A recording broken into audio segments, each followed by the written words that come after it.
আসসালামু আলাইকুম রহমতুল্লাহি ওবরাকাতুহু। ভালো আছেন? আছি আলহামদুলিল্লাহ, ভালো আছি।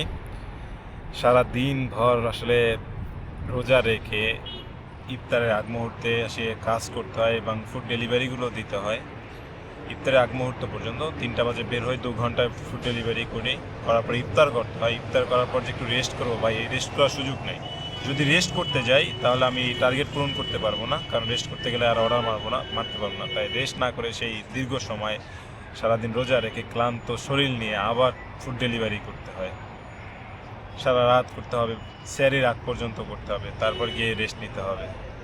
মানে দিন শেষে আপনি যাই করেন ভাই, যতই আপনি রেস্ট করেন যাই করেন, খাবার শেষে আপনার শরীরে একটা ক্লান্তি ভাব আসবে, আর তখন আপনাকে ঘুমাতে ইচ্ছা করবে বা একটু রেস্ট নিতে ইচ্ছা করবে।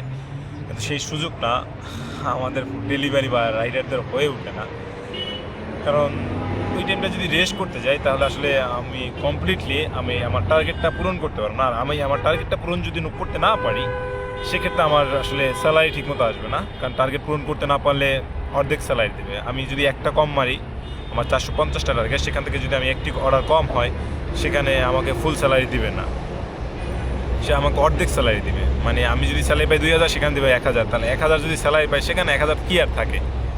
জরিমানা আসে, খাবারের জরিমানা আসে, কাস্টমার রিপোর্ট করে। ভাই মোটরসাইকেল থাকলে খাবার একটু পড়বেই, মানে জাকিতে একটু নড়বে, নষ্ট হবে, স্বাভাবিক। পুরো নষ্ট না, সামান্য নষ্ট হলে আপনার হলো যে কাস্টমার রিপোর্ট করে দেয়।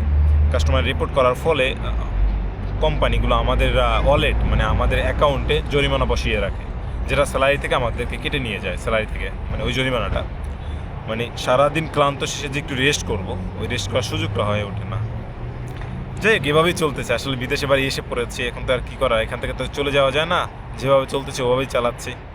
আলহামদুলিল্লাহ ভালো আছি। তারপরেও বলবো, আল্লাহ যে অবস্থা রাখে শুকরিয়া আদায় করতে হয় সব সময়ের জন্য, সেটাই। আলহামদুলিল্লাহ, আলহামদুলিল্লাহ, আলহামদুলিল্লাহ।